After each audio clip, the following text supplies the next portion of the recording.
Welcome to tonight's meeting. The date is February 1st, 2023, and the time is 6 p.m. And this is a public meeting of the Settlement and Policy Subcommittee of the Portland Committee on Community Engaged Policing. And next slide, please. Okay, let's get started with introductions. I'll start with our PCCEP members in attendance, please. And I can read what Jared said in the chat before we lose that, but Jared Hager from the Department of Justice is also with us, unable to unmute, but he introduces himself. Okay, so let's start with our PCCEP members. First on my screen is Anne, so I will pass it to Anne, and then please pass it to somebody else. Thank you, Dory. Good evening, everyone. Ann Campbell, I use she, her pronouns. I'm a PCCEP member, and I get to be a co-chair of the Settlement and Policy Subcommittee with Pastor Weisner, and I'll pass it to him.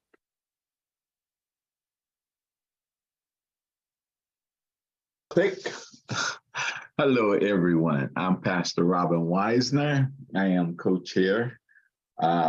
Double hats on the full committee as well as settlement and policy. Use pronoun he, him. I will change also my title. I am city councilman, but everyone knows me as Pastor Robin Weisner, and you can call me Robin. Just don't call me late for lunch.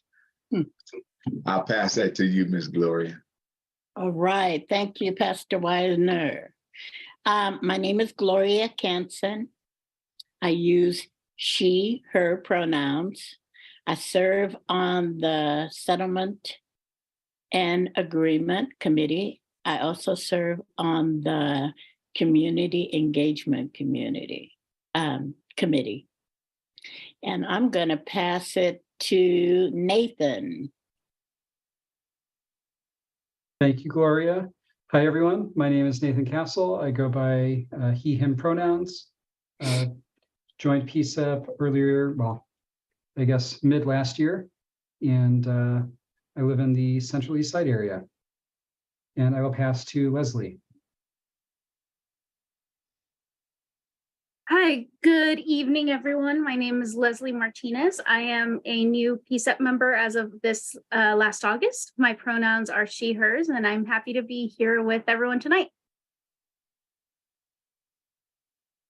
I joined a little late, so I'm not sure who hasn't gone.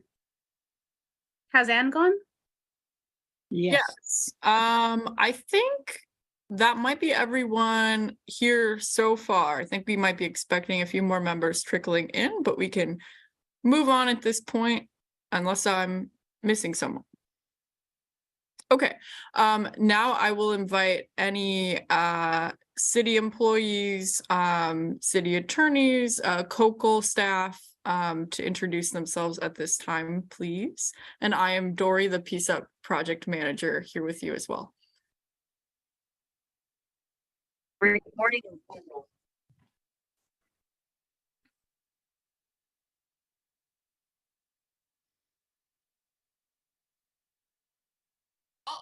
can start with COCL. Tom, would you want to introduce yourself? Sure. Tom Christoph with the COCL team. Happy to be here. Hi, Dennis Rosenbaum, compliance officer with the COCL team, and he, him pronouns. I'm very happy to be here this evening.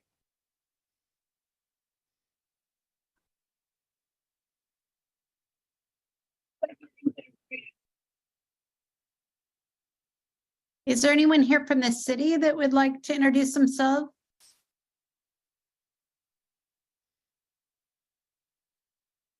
Hi, this is Samir Canal, Advisory Boards and Commissions Manager for the Community Safety Division. Thank you. Hi, Ann. It's Mary Claire from the Portland Police Bureau. I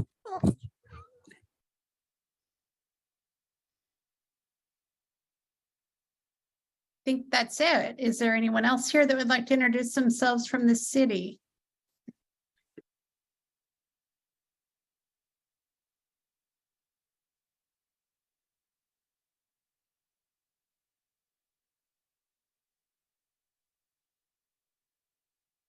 And in the chat, it says Sarah's on the bus. Okay. Hi, Sarah. Sarah Ames from the City Attorney's Office is also here with us. Okay, so at this time, we can have a PCCEP member read our community agreements. Any volunteers? Gloria? Yes. Listen actively and respectfully. Share airtime. Be present and open to new information and perspectives. Assume a positive intent. Respect each other. Respect the group. Speak your own truth. Communicate directly, honestly, and respectfully. Ask questions to clarify. Call out biases. Be okay with ambiguity. Okay, Dory. Hey, Miss Dory. You're dying out. Do you mind if we take a moment, the day being the day that we have in the country, Memphis, Tennessee especially, a moment of silence in recognition to the life that was lost, innocent man, African-American, by people who protect to serve in ideal, what they thought, I don't even know if that's the right way of pronouncing this, but a horrible, horrible, horrible, horrible moment right now in this country we're living in. So if we could just take a moment of silence, maybe a few minutes in recognition for that life and the hurt of that family.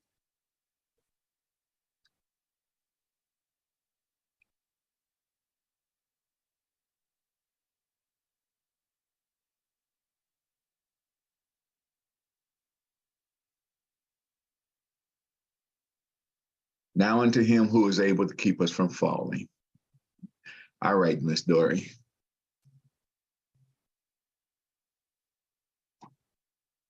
Thank you for that, Pastor Weisner.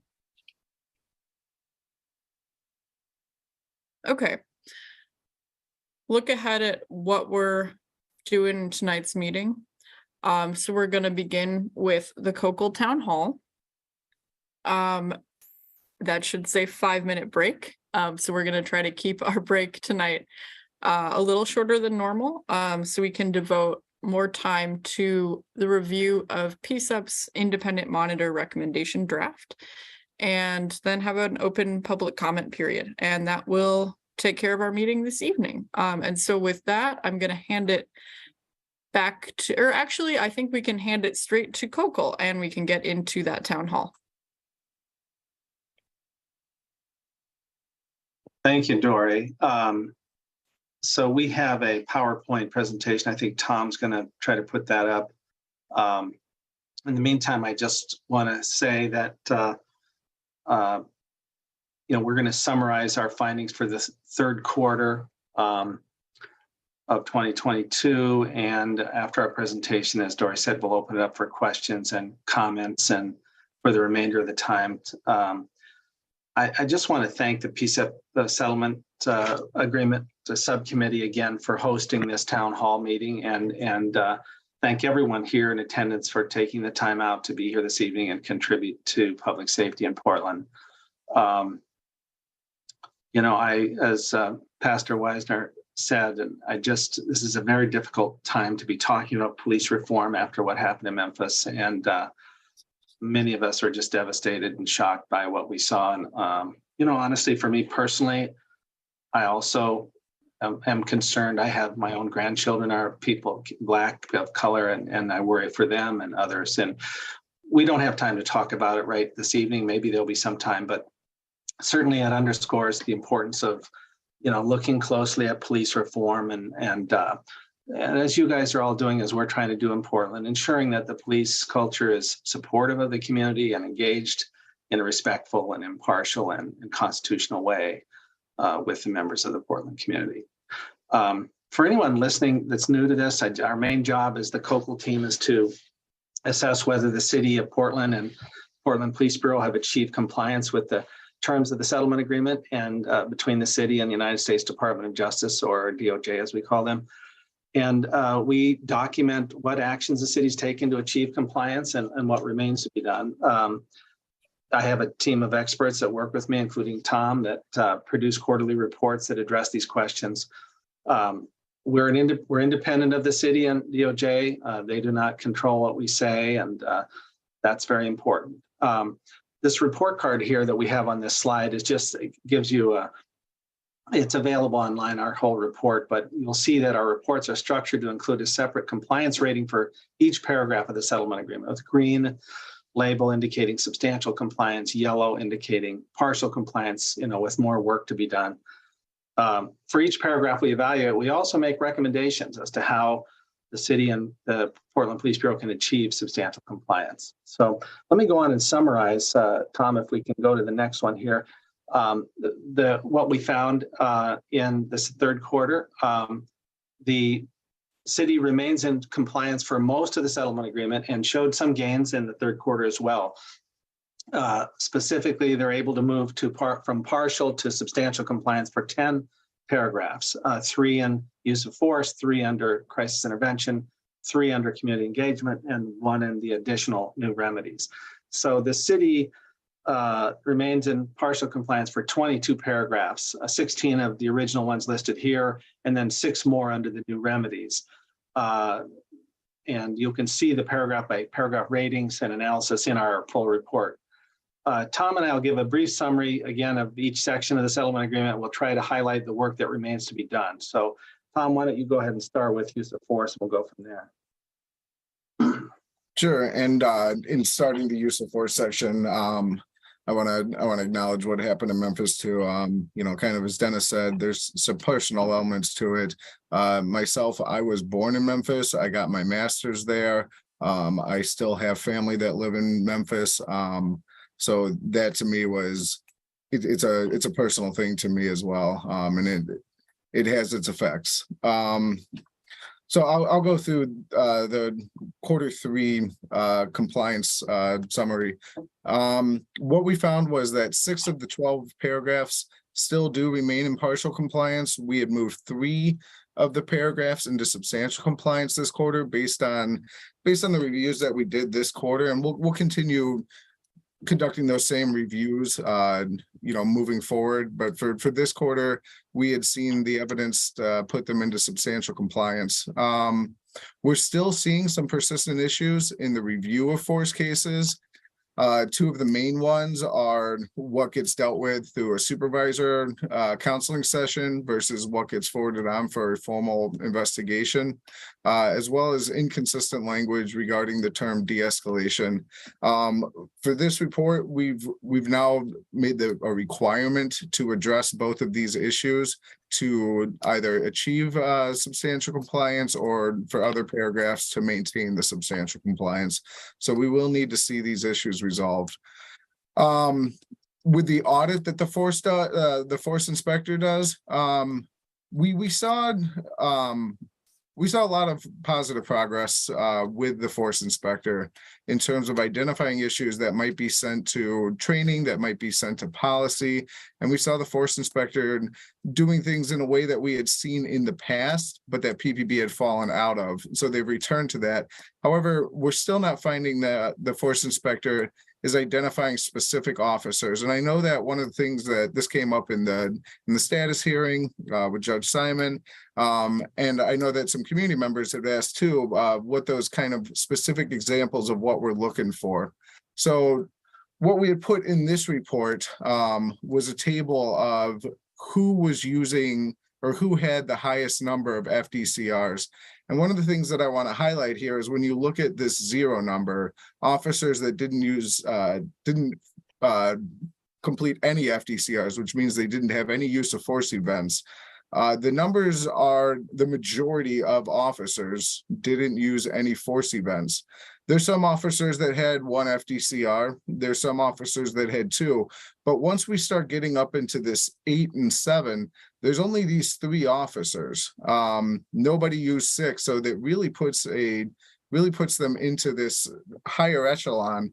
And when you're looking at shift C, one officer had 8, another officer had 7, that's 15. There was only 48 total FDCRs in that precinct, and in C shift in the central precinct. So almost a third of the FDCRs in this precinct and shift were from these 2 officers. And so that's who we really identified and said to the force inspector, narrow in on those people, and have the conversations with the RU managers about what could happen, how we might mitigate some of that force, whether there's a training issue, whether it's whether they're just in the wrong assignment, but really identifying why these 3 officers, when nearly everybody else had either 0 or 1. And so that's, we give a lot of explanation in that in the report, and we also, I'll get into this a little bit more when we get into the EIS section. I will pass it off to Dennis, though, for training. Thanks, Tom. So training is obviously very important in policing, and they remain in substantial compliance for 8 of the 10 paragraphs, but there's still some work to be done. In paragraph 84, which is about the quality and the delivery of training, we still have some concerns. We observed 3 separate trainings in the 3rd quarter, and overall, they did a good job of instructing. We noticed that there's continual improvement in their instruction over time, but several things are still needed to achieve substantial compliance. If we go to the next slide, Tom, one of the, first of all, compliance with Area 84 cannot be achieved until the crowd management issues have been properly addressed in training that require, and that hasn't changed for a number of quarters. We've talked about this since what happened in 2020. As we see in the slide here, several things have to happen. The updated in-service training needs to be done based on recent changes to the Bureau's directives on use of force and crowd management. Now, I'll say the city attorneys and the Portland Police Bureau have worked very hard with the DOJ and with the COCL throughout 2022 to update these directives. And that work was not completed, though, in the 3rd quarter. It was completed in the 4th quarter. And hopefully this in-service training, which just started in January, will incorporate these changes to policy. We'll be observing that training here very shortly. In the 3rd quarter, I also want to credit the city attorneys for continuing to provide some education to officers, some training about the legal restrictions on use of force during that period. Secondly, the Bureau needs to incorporate findings from its internal and external crowd management assessments into its in-service training. So they've done a good job internally of assessing what they need to do for crowd management, but the external contractor was hired a few months back in 2022, in the middle of the year, and is still in the process of doing that assessment of what happened in the 2020 protests, and that has to be incorporated into their training as well. That's one of the things that COCL's been insisting on.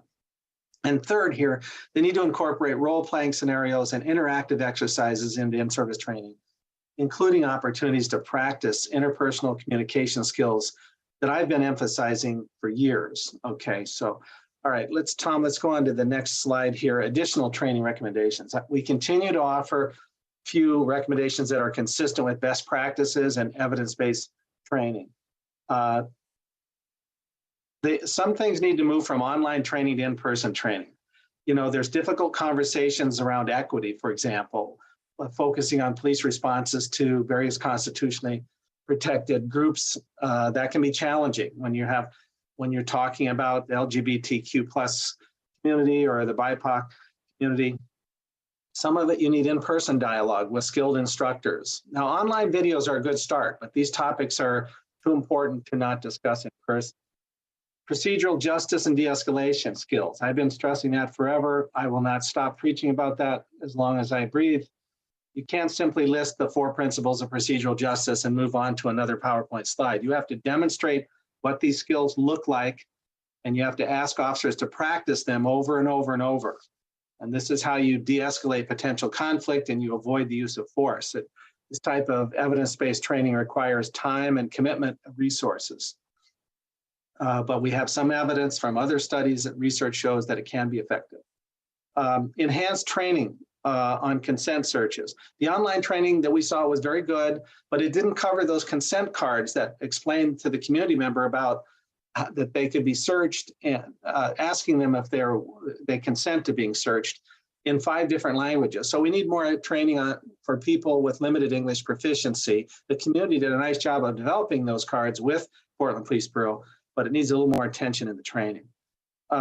We need to continue to expand the adult learning methods. You know, I've already alluded to this, and I think the Bureau is getting better at this. Adult learning occurs, for those of you who aren't that familiar with this, when you have practical examples of concepts and you engage in small group discussions and there's role playing with the desired behaviors, et cetera. So, but, you know, abstract concepts and PowerPoint slides, that just doesn't do it. It's a nice starting point, but this talking heads approach to education training is just the first step. And then rethinking the supervisory training on their annual performance evaluation. Let's just go to the next slide and I'll show you what I mean here. Supervisors in Portland are required to conduct an annual performance evaluation of each officer under their supervision. Anyone who studies police organization knows that first-line supervisors are really the key to organizational change and improvement. So I view these evaluations as very important in this process. But after I looked at more than 2,000 ratings by 28 supervisors, I found that not a single patrol officer received a rating of needs improvement on any of the 62 metrics that are used in the annual performance. If you look on this chart, you'll see a little 0 to the left of that tall blue bar. So, you know, 26% exceeded, 73% met the standards of annual performance, and 0 needed any improvement. So for me, you know, this shouldn't be viewed as a punishment, but rather as an opportunity for coaching and constructive feedback to improve performance. So I'm asking the Bureau to rethink the entire process and then upgrade the training accordingly. It's not required by the settlement agreement, but I strongly recommend it. All right, Tom, you want to go on to some other stuff? Sure, I'll go with section 5, the community-based mental health services. In general, this section is continued as we found in prior reports. There's still a lot of work being done with the different groups that are required by section 5. The Unity Center, it does continue to operate in accordance with the Memphis model. And we've looked at how the Portland Street response is rolling out. We noted that PPB did conduct an in-service training in this quarter. And looking at BOAC, they've drafted they've drafted an SOP, and they also put it through BHUAC, who reviewed it and approved it. So it still continues to roll out. We do still have some concerns with PSR responding to all qualifying calls. We discussed this also in paragraph 115. There are some times when BOAC is required to pause the queue for PSR. It happens, I think it was once or twice a day. And so it's not that it's happening all the time, but there are some times where PSR just doesn't have the resources available to get to all the calls that qualify for a PSR response. So it's something that we're going to continue to monitor going forward. Moving to section 6, which is crisis intervention.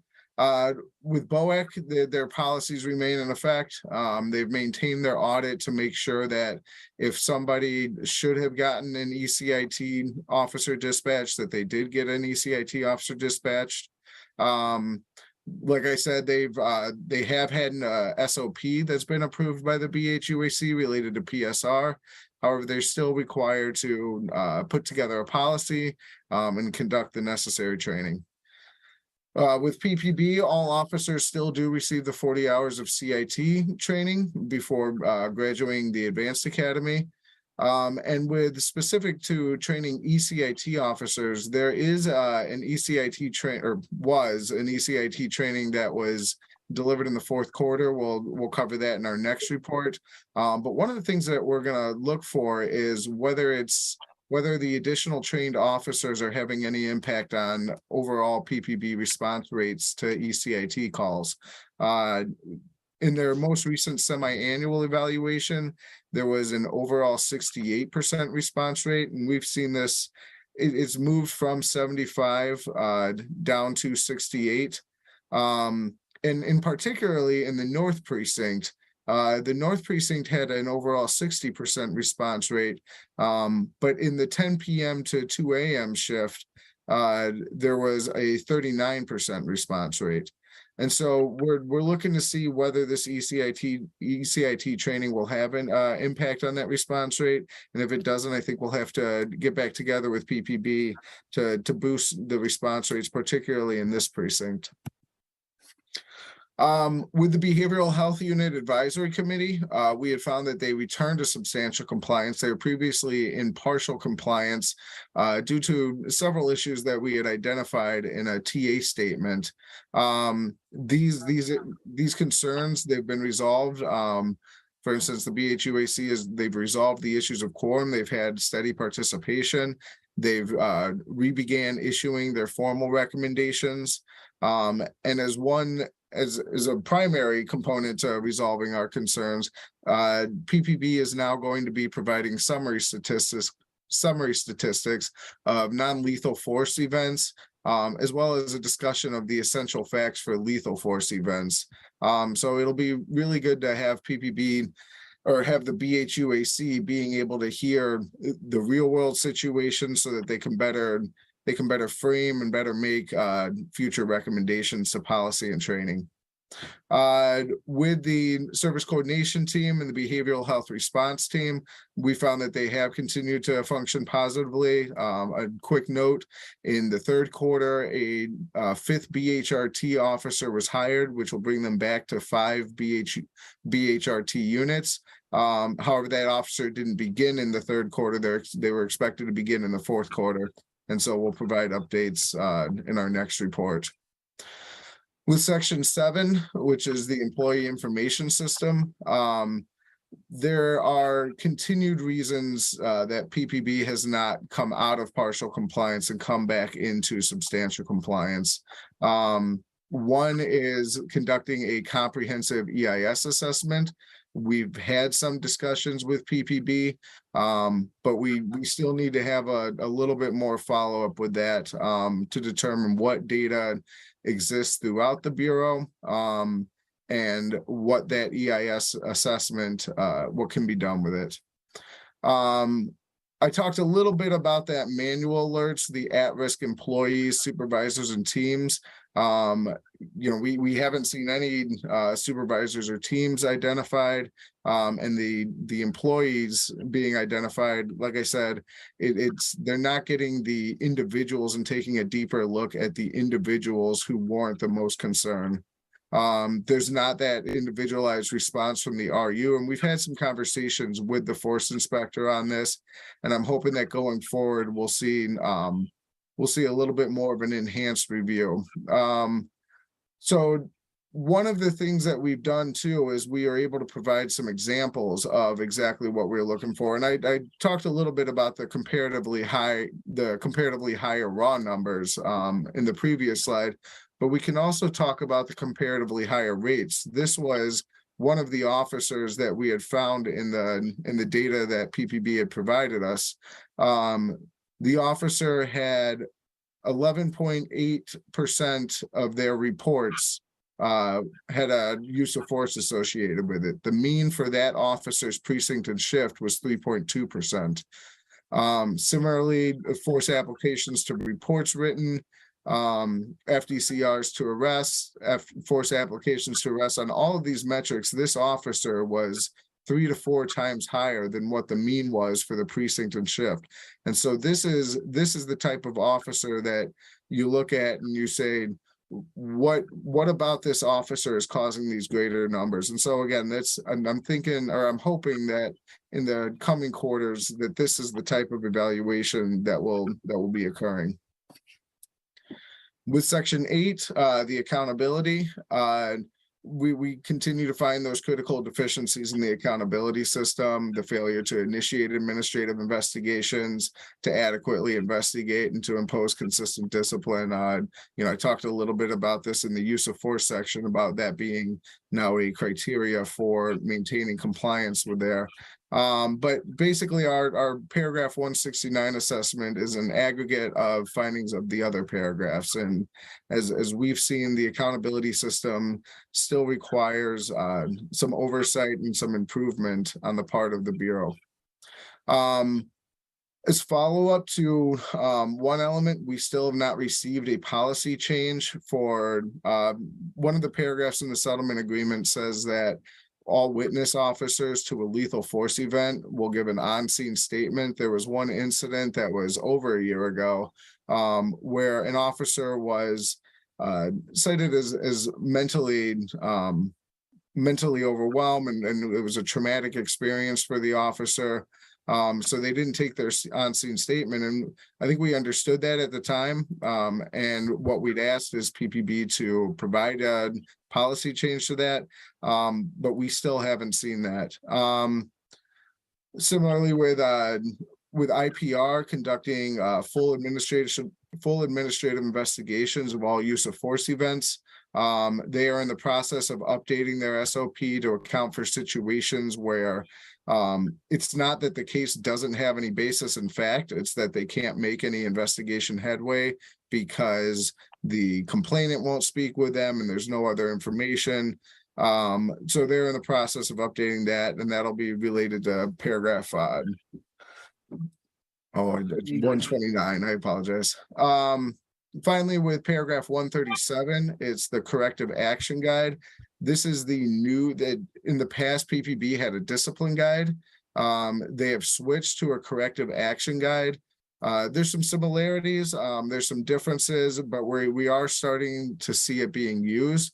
However, PPB doesn't have an updated policy on there on the updated corrective action guide. And in DOJ's 6th periodic compliance assessment, they noted that there was a conditional approval of the corrective action guide, but that also include a timely revision to 338, Directive 338. And we haven't seen that revision yet. And so we've put that in as a condition of maintaining compliance with that paragraph.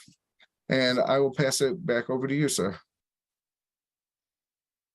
Thank you, Tom. Okay, section 9, community engagement and PCCEP. Now we're bringing it home to PCCEP and more broadly, the community engagement by the Bureau.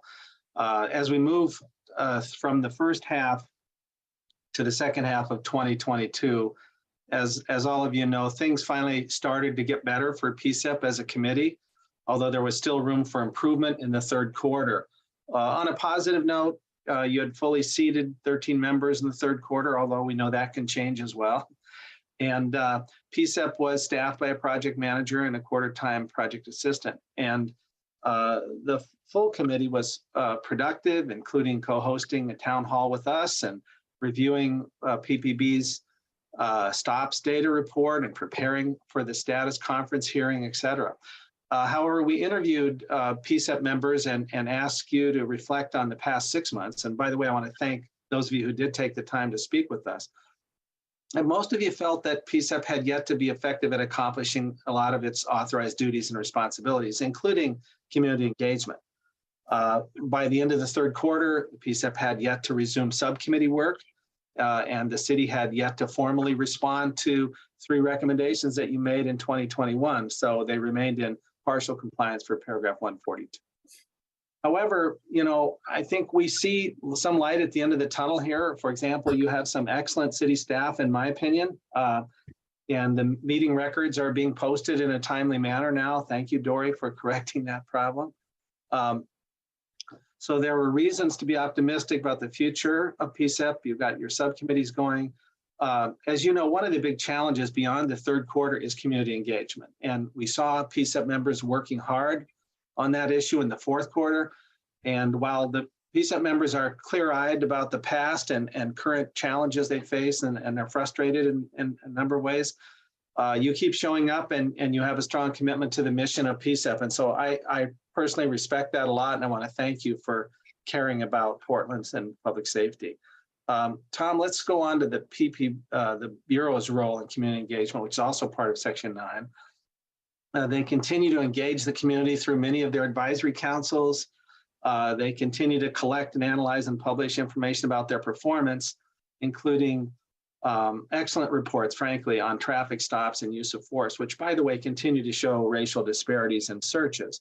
The good news is that the Bureau has taken corrective action by revising their directive on searches and provided some online training for officers, something that COCL's been requesting for a long time. But we still need to see records showing the search data and documenting that it meets the requirements of the Oregon state law. So let's go on to recommendations just briefly that we have for Section 9 regarding the city's PCCEP's voice and impartial policing. The city should respond to the PCCEP's old recommendations from 2021. Now, if some of these not possible, then or they need to say no, then move on, fine, but I think they have to be addressed. The PCCEP should provide the Bureau, the Portland Police Bureau should provide additional online training on the search cards. I mentioned that earlier for folks with limited English proficiency. I think the big thing is making in-person equity training a higher priority and involve the community in this training, giving them a voice that will create empathy and understanding among more officers. Many officers already do understand, but some do not. The city should develop and implement a context survey program to measure procedural justice and the quality of police services during police-public encounters. In other words, measure what matters to the community. Personally, I'm so committed to this recommendation that I've prepared an entire report on how the city of Portland can implement a context survey program that would engage and empower thousands of community members who are stopped by the police or call the police for assistance. We'll be distributing and posting that report tomorrow on the COCL website. So I encourage each of you to read it and help the city develop this important program. It will incentivize a new definition of good policing, encouraging the police to serve and protect in a procedurally just manner. So let's go on, last section of the settlement agreement here before we wrap this up, additional remedies. As many of you know, the DOJ and the city reached an agreement last year to add 8 new remedies to help the city reach compliance with the terms of the settlement agreement. This slide shows you the remedies in a nutshell. I've summarized them here just in one sentence. The city has achieved substantial compliance on 2 of the 8, the ones marked in green. The others are more difficult to achieve, and they're going to take time. Looking down the road several years, though, in my opinion, the 3 remedies that I've marked in purple are likely to have the largest impact on the police bureau and the community at large. I'll say just a couple words about them. 191, hire a civilian dean at the training academy. This is still in progress, but this could bring a new approach to training about the many things you've heard me talk about already, that's built on adult education principles, built on evidence-based practice, built on the science of evaluation. Look at what trainings work and which ones don't work and discontinue the ones that don't, plus other benefits. So training is not just about expertise, it's about pedagogy and it's about teaching skills, et cetera. And hopefully this new dean can help with that. 194, implement body-worn cameras. As you know, this is a big deal that the COCL has been pushing for years, and the city needs to get through a long bargaining process with the union before the body-worn camera policy can be finalized and the program started. But so please continue to voice your opinions as you did last year at the community forum that we jointly hosted with PCCEP. Paragraph 195, create the Community Police Oversight Board. Now, this is a big task. It's the job of the 20-member Police Accountability Commission. I know some of you are here tonight. The PAC and its subcommittees have been meeting regularly, intensely, and they have their work cut out for them. As a result, a model program may emerge from this process, or it may not, depending on how this works. It's too early to tell. The PAC is learning the complexities. Accountability and discipline are very complex and sensitive topics in policing. And the exercise of procedural justice, I would argue, must be required for both civilians in the oversight position and police officers on the street. In other words, everybody should be treated fairly and respectfully in light of all the facts available. In the meantime, we can't forget the functions of the independent police review cannot be compromised. So in other words, new and ongoing complaints must be fully addressed now before the oversight board is set up and running. So COCL will continue to keep a close eye on these developments. All right, so last slide here. We want to thank you. That completes our formal presentation.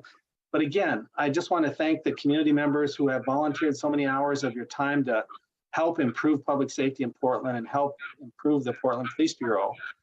By serving on PCCEP and other committee and advisory groups, you know, your dedication and your contribution are truly appreciated by the COCL team.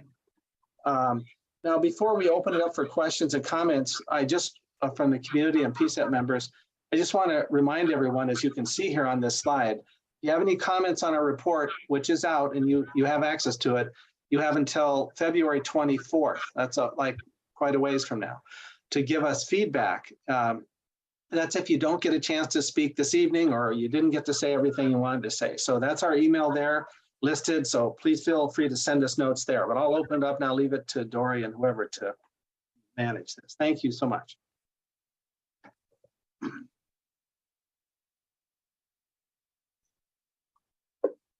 You're muted, Pastor Weisner. I simply want to say thank you for this thorough report that you gave of the overview with today. You and Tom, I found it to be very informative. I believe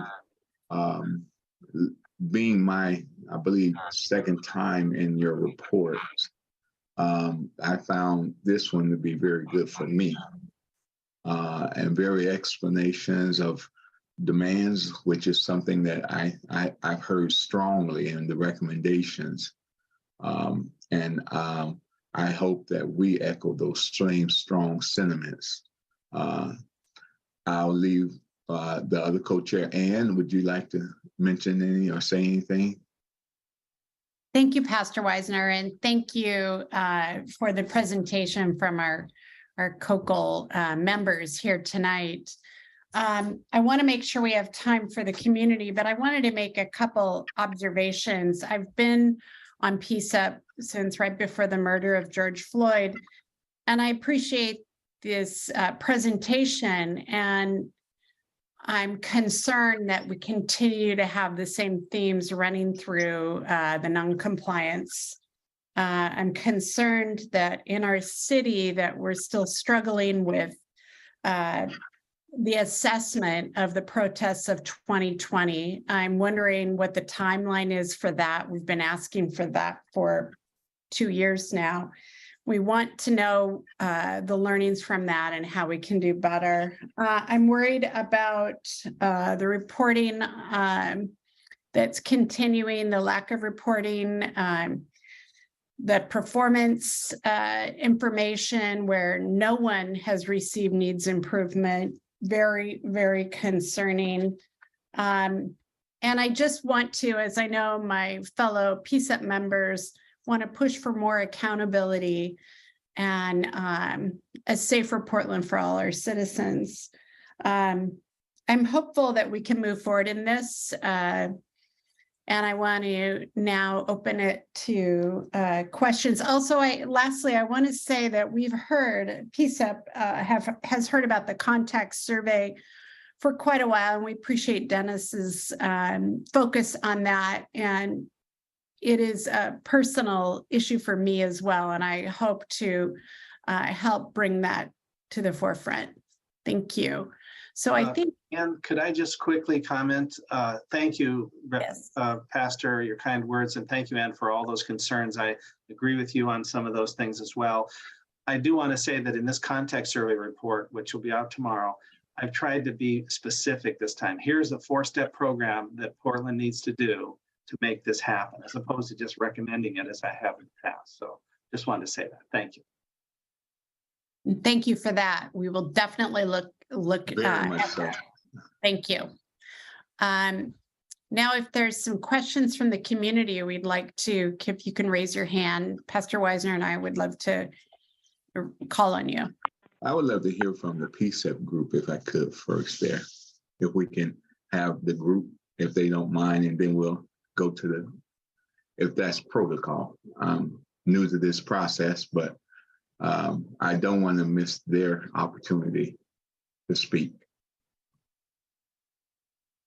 Is that Definitely. okay? Is that okay, Ann? Yeah, definitely. If there's PCEP members, if you'd like to share your thoughts.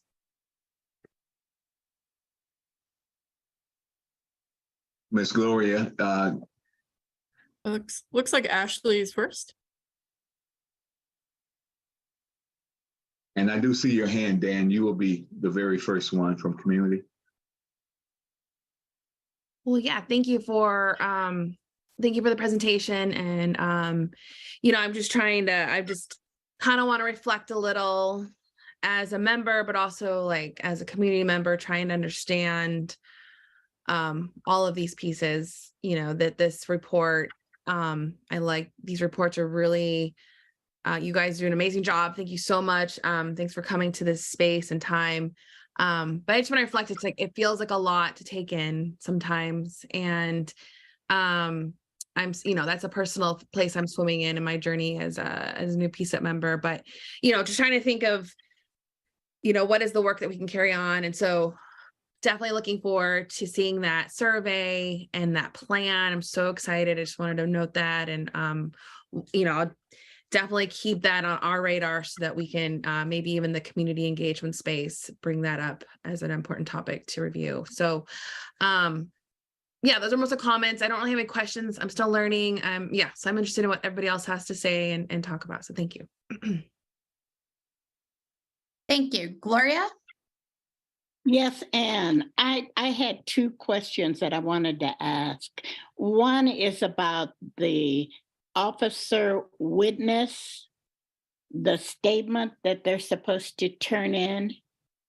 And I understand that they have not complied. How long do they have before they have to comply? The officer witness. And then the second question is it possible to have a full investigation and the officer refuses to testify or refuses to turn in a statement? Do they, Mary Claire, I guess this question goes to you. Don't they have to turn in a statement? Are you there, Miss Mary? Sorry, trying to get off mute.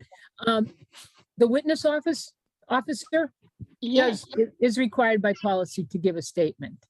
So how long? And as I don't know if it was Tom or Dennis reported, in that particular instance, the individual was so traumatized that they believe that we do have an exception for immediate interviews when somebody is incapacitated. But the definition of most people think of incapacitation as physical incapacitation, such that there have been officers who have been injured during these course of the things and weren't interviewed right on the spot because of that.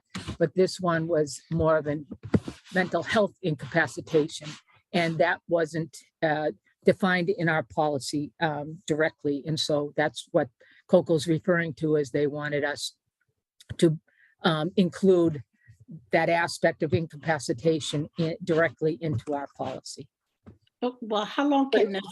Well, as soon as the person was back work, the person was, interviewed, but the night, it's supposed to be done on scene, and it was not done on scene on that occasion. Okay. Okay. Thank you. The other part of that, the full investigation, is an officer required to make a statement, or can they refuse? The involved officer can refuse to make a statement at the scene, and that is not unusual. But is it indefinite?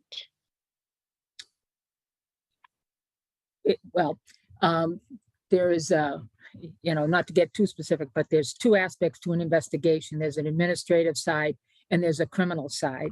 And so everybody has the right to, Fifth Amendment privileges, so they can assert their right, because they could be subjected to, criminal charges. And so at the scene, they can, and often have counsel there to assert their Fifth Amendment right as to taking a statement by detectives at the scene. Miss Mary, on the follow of that, as an employee, I think it looks into the 300 directive. Is that right? Yeah, that's it. 300 series would, cover those, the various policies in that section. The reason I'm bringing that thought back up again, and I do appreciate you being here tonight, and hello to you. Thank you. This, out of that thought, transparency and trust is what we're here is in the areas of, and Ms. Gloria says accountability. The reason I say that is because of the length of time that they did with the Kendra James statement. And hopefully that is something to be strongly heard of out of this report. Anyone else? I'm sorry, I don't mean to dominate here. Thank you, Ms. Mary. Is there any other PCCEP members that would like to ask a question? If not, we'd like to go to the community.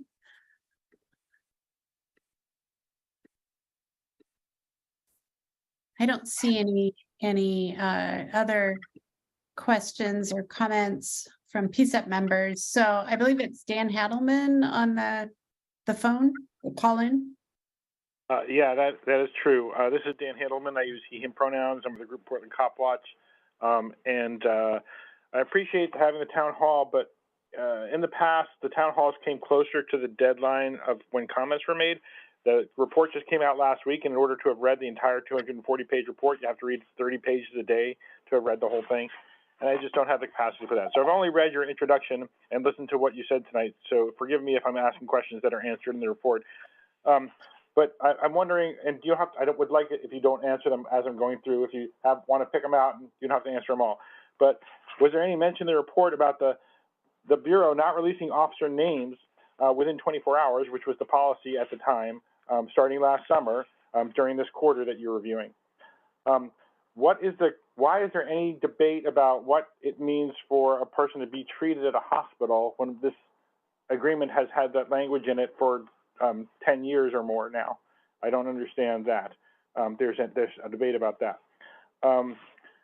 Just as a comment, the executive summary is not always clear when you're talking about specific paragraphs what the content of the paragraph is. It just says they're out of policy for such paragraph, and you have to flip around to figure out what it is. When you're showing on the screen before of the new paragraphs, which ones are in compliance, I thought maybe I misread the report, but it sounded like you said 188 about the police force reports having a timestamp on them that they had taken care of that, and so I'm a little confused about that. And then let's think about the survey. We've been saying this from the beginning. They have to be really careful about that and make sure that the survey doesn't come from something that says police on it, because people will freak out. And I'm thinking about, too, it shouldn't say police on it in any case if it's coming through the mail, because if there's other people in the person's life, in their neighborhood, in their apartment building, or whatever, that see the envelope coming from the police and they didn't know this incident happened, it should be up to the person whether they want anybody else to know about it or not. So I really want you to be careful as you're pushing for this survey of people who've encountered a police incident. So that's all for now. Thank you.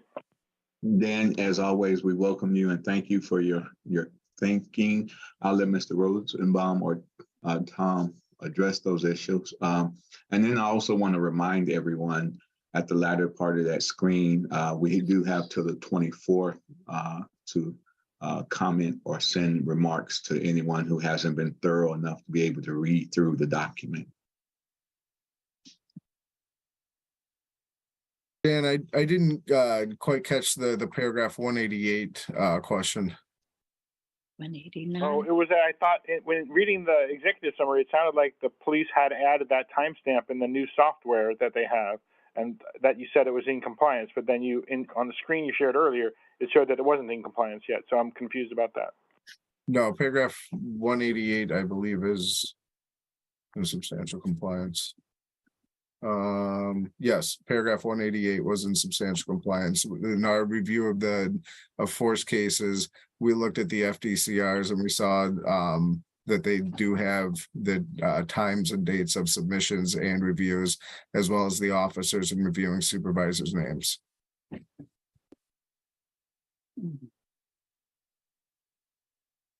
We see Barb's hand as being next. Did we get everyone? Dan, did that answer everything for you, sir?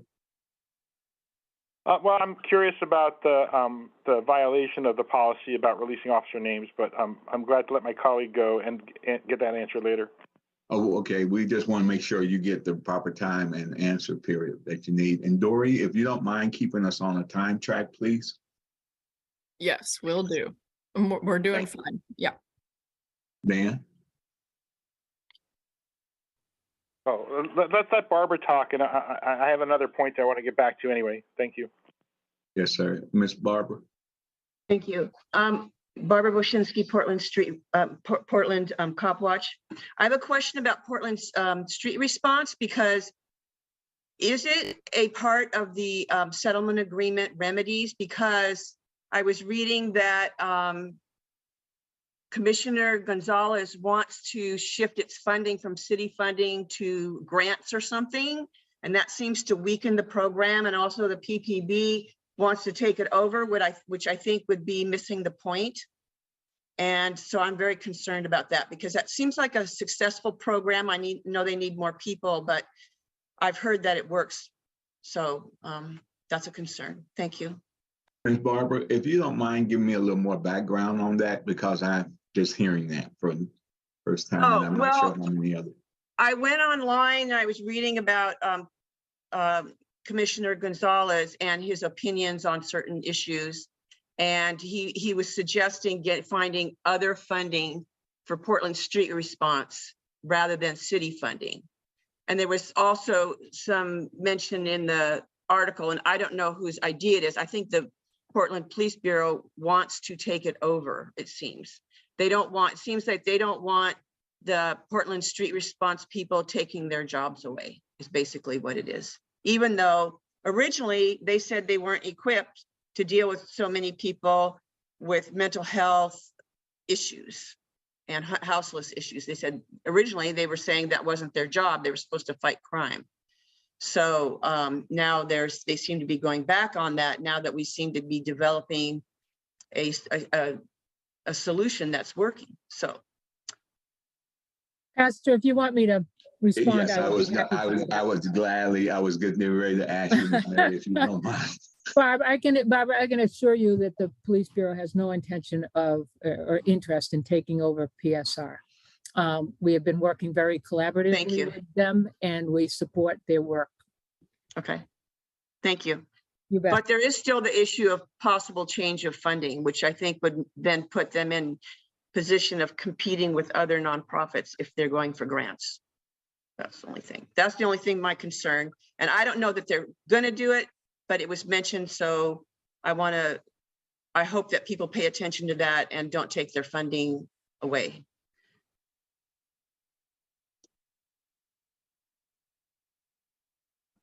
Okay, I'm Ms. sorry, Barbara. I don't have the article. I'll look.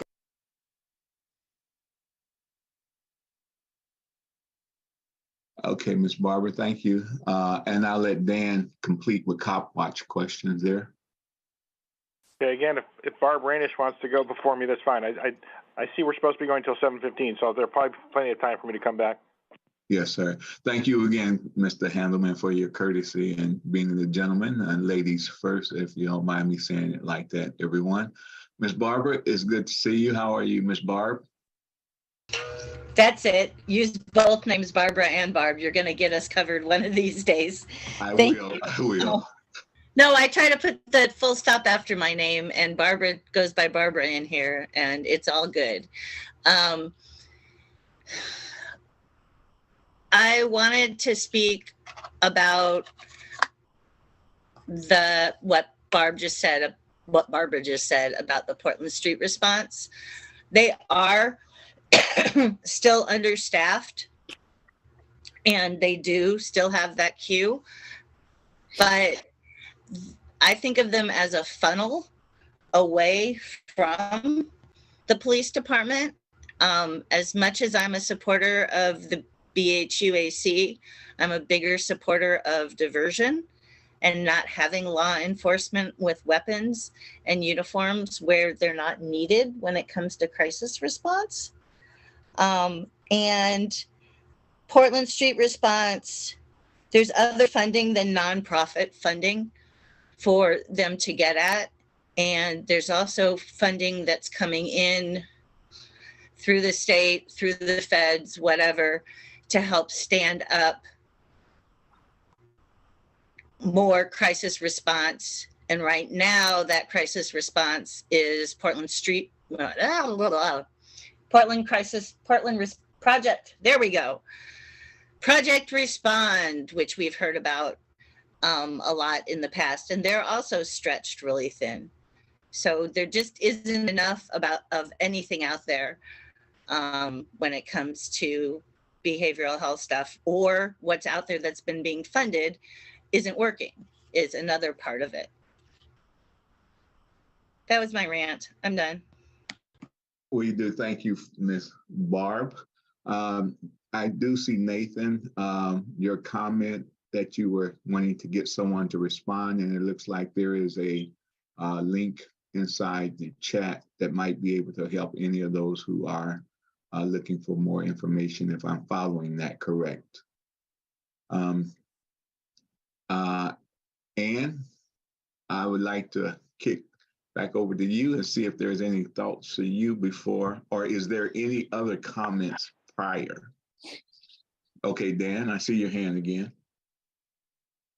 All right, I was just waiting for the other community members to be done before I loop back. So the comment I forgot to make before about the report is that the Behavioral Health Unit Advisory Committee, which we were just talking about a second ago, was out of policy because a question came up from me, from the public, about why don't they ever, or whether they ever, talk about deadly force incidents at their meetings. They spent a lot of time hemming and hawing and saying they can't do that, it's too complicated, it's not their job. But we know many of the cases that involve deadly force involve people in mental health crisis. And they're supposed to be helping make sure that those kinds of incidents don't happen anymore for people in mental health crisis. So now what's being proposed is that there be data given to them about use of force, and that there be the facts about these deadly force cases will be given to them in their meetings. It doesn't say anything about them deliberating about it or talking about how it could be avoided in the future, or some things that the police officers could have done differently so that these won't happen again. So the fact that not only has this not even happened yet, because it's not going to happen until March, so it's like giving a student an A grade because they turn in their paper, not because you read it, but it also doesn't fix the problem that the community needs fixed, which is there's no community members weighing in on the use of deadly force and the intersection with mental health. That does not happen in police review board meetings. It doesn't happen at the Citizen Review Committee. It doesn't happen here at the PCCEP. It needs to be happening, and that's the group that's tasked with mental health stuff. So I want you to address that, and if you have time, also to address whether or not your report mentions the fact that the police were not releasing the officer names. Thank you. That's very good information, Mr. Handelman, and I will ask Tom or Dennis to address. And also, new to my radar with the information that he's saying, were you aware that those things are not being brought up as Dan describes them here? So I'll respond to Dan's comment. Dan, thanks as always for reading our report and for asking your questions. I can tell you that there is the assumption that BHUAC members will be discussing the facts and they will be deliberating about them.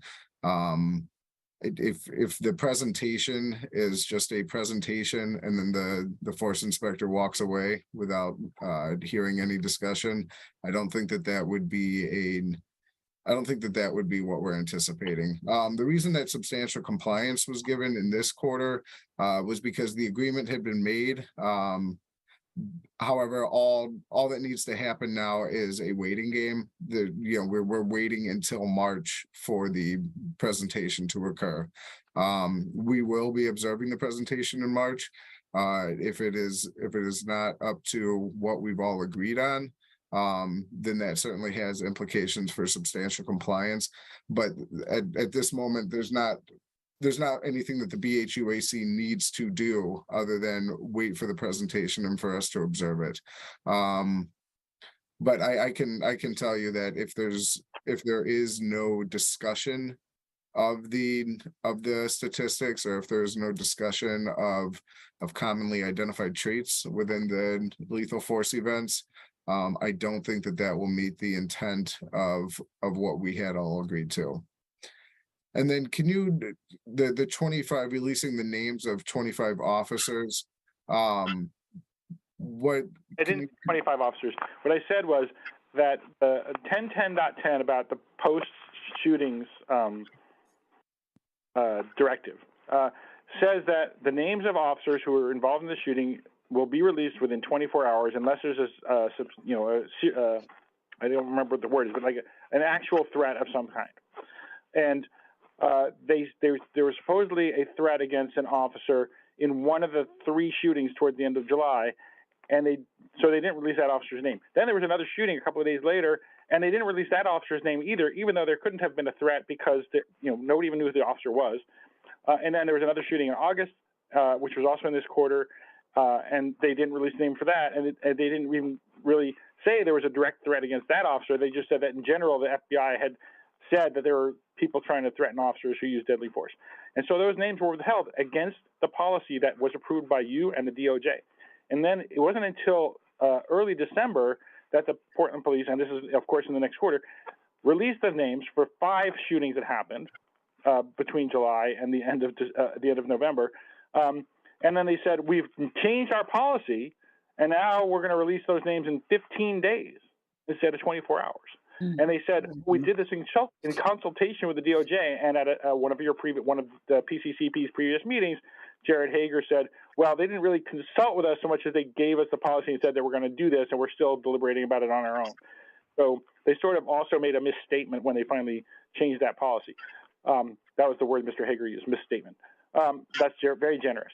So anyway, my point is that you, as people who are making sure they're following all the policies that have to do with deadly force and the things they send out to the public, I was wondering if you said anything about this in your report, that they withheld those names, but apparently your answer is no, we didn't say anything about it in the report because you seem to not be aware that they didn't release those names.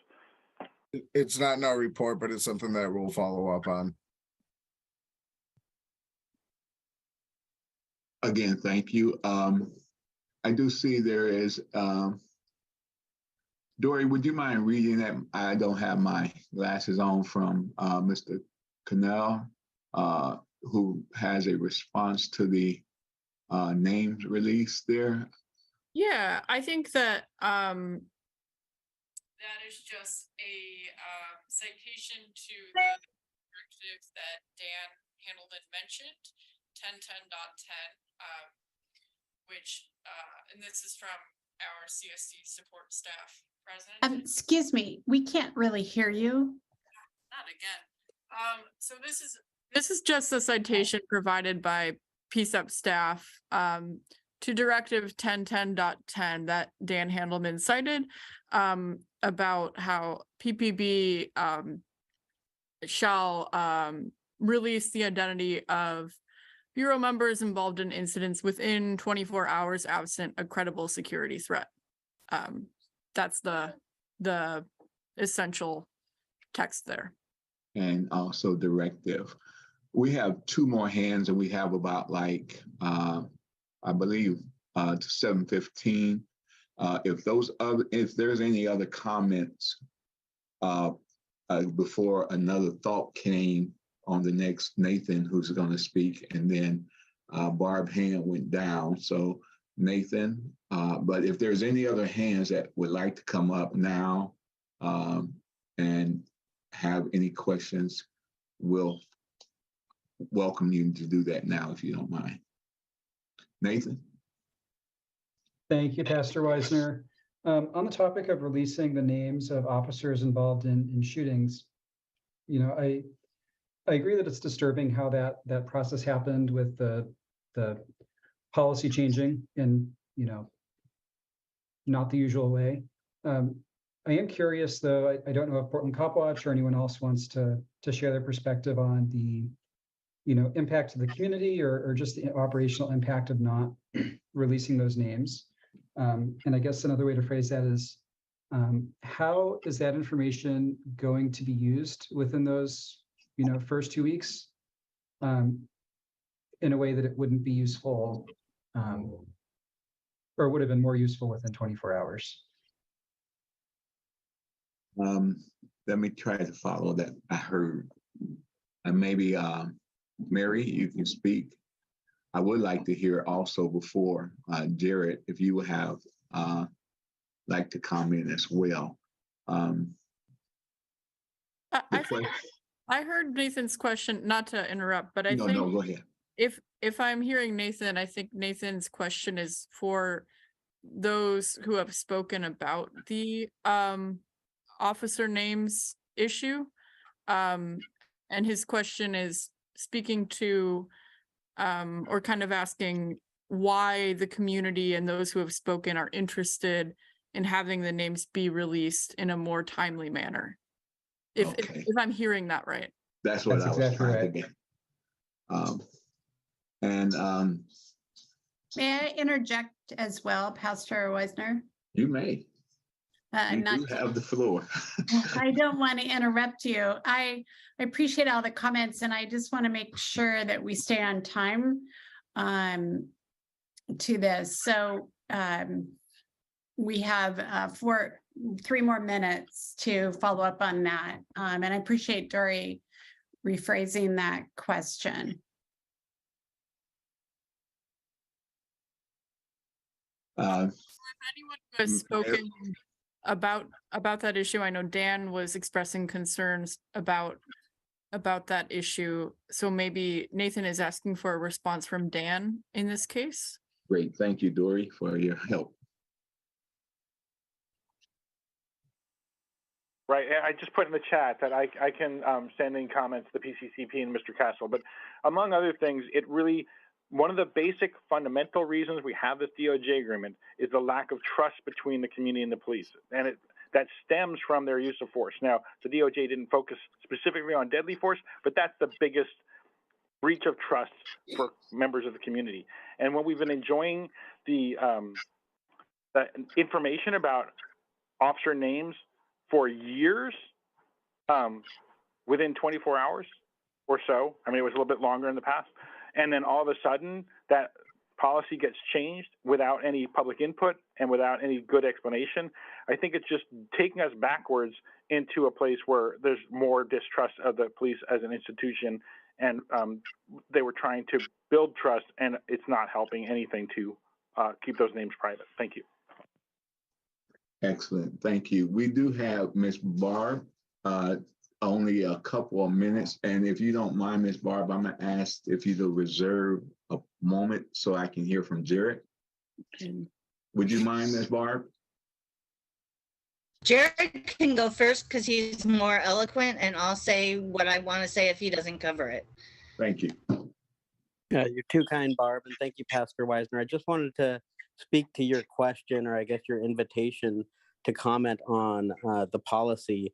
And all I'm going to say right now is that the Department of Justice has not yet reviewed and approved this iteration of the policy, and we will consider it.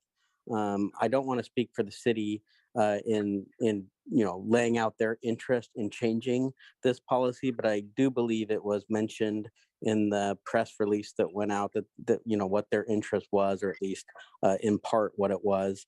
And to the statement about DOJ consultation with this policy, I am aware that TPB and Chief Lavelle had communications with the FBI in relation to threats that had been made against particular officers, and a general climate of threats and security concerns. And that's I don't have perfect insight into what those conversations were because I wasn't a part of them.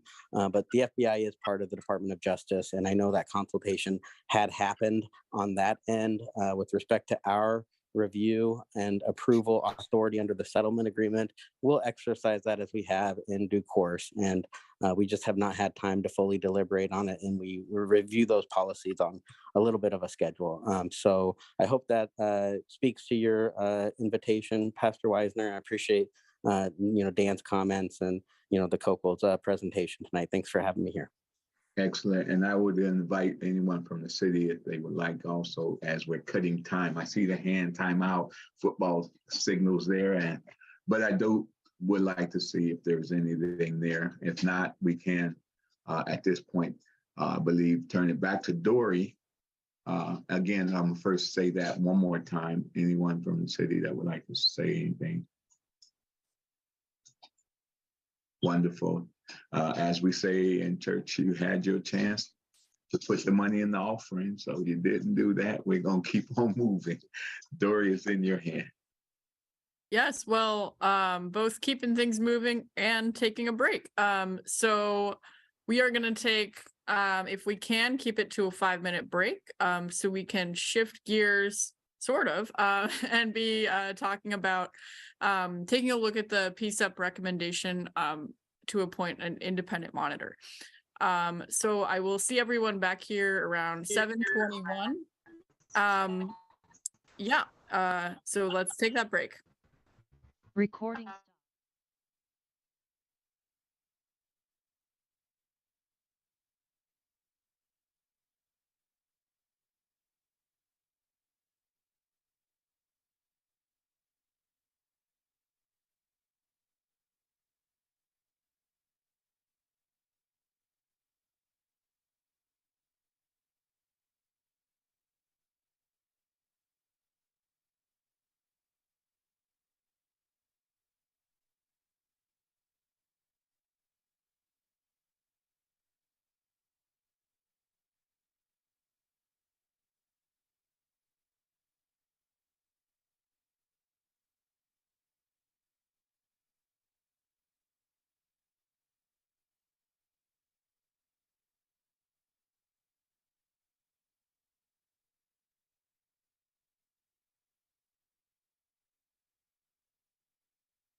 Thank you for enduring a shorter break than normal. So I'm going to hand it to Anne to lead us into this. Thank you, Dory, and thank you everyone for staying with us tonight. The next part of our meeting, we're going to talk about a recommendation that was collaboratively put together by PCCEP members and staff. And I personally have been hearing about this as long as I've been on PCCEP. So we want to go over this recommendation. Our idea tonight is that Dory will read it, or actually we're going to go section by section.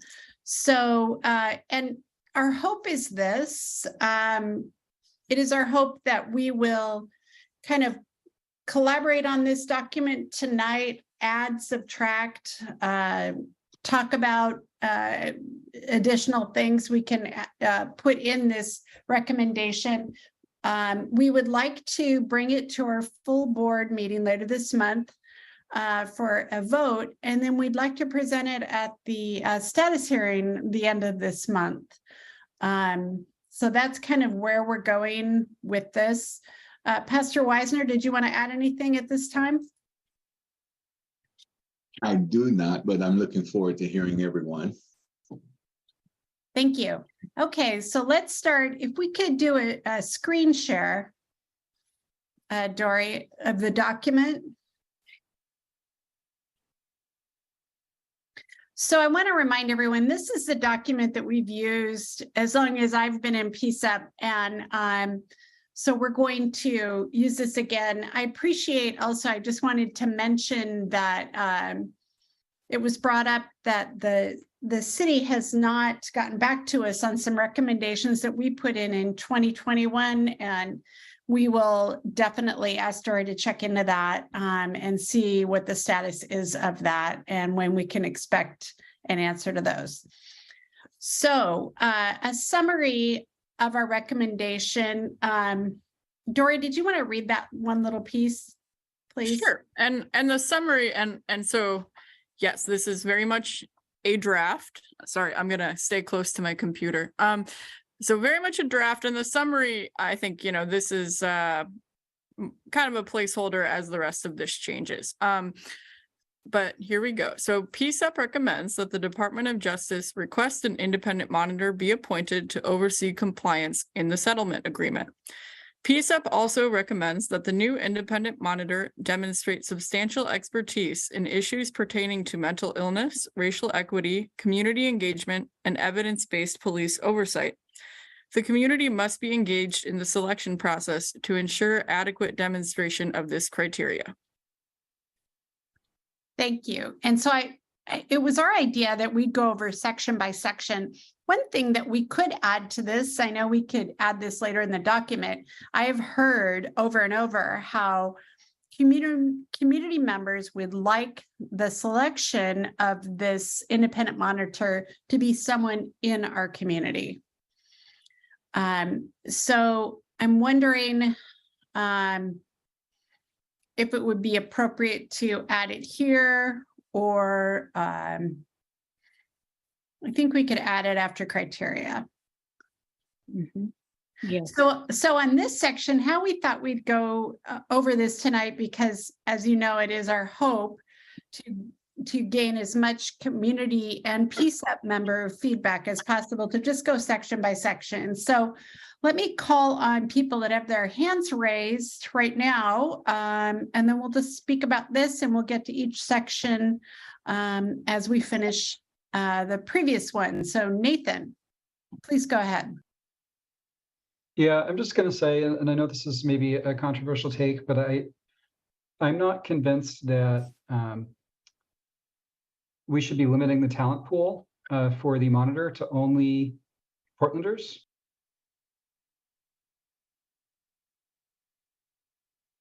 Thank you.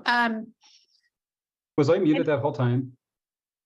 Yes. No, Nathan, we heard you very well. We heard you. Yeah, we heard you. I was going to comment next if it was my turn.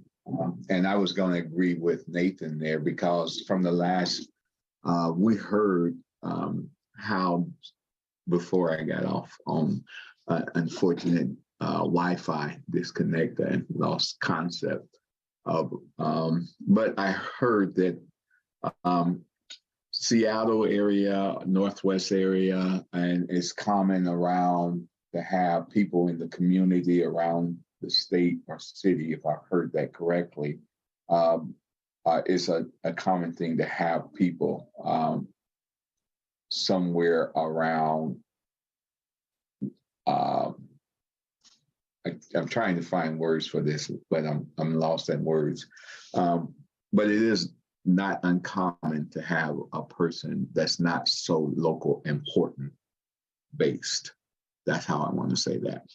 And again, I'm going to ask everyone to please forgive my being so kind of all over the place. My wife had to go to the hospital today. We were concerned about if she was having some serious health issues, and I'm still dealing with my death of my sister. So I'm trying to multitask here. So in mental state. So please forgive me if I'm not very clear. Well, thank you, Pastor Weisner. I'm sorry to hear that. I'm going to make a process suggestion here. So because this is the summary, this may not be the best section to get into kind of the content recommendations, because this is referring to kind of what is said later on. It's just sort of reflecting what is written below, if that makes sense. So I'm wondering if it would make more sense to read over the body of the recommendation so the public and all PCCEP members present are aware. Okay. The spectrum. Okay, go ahead. Okay.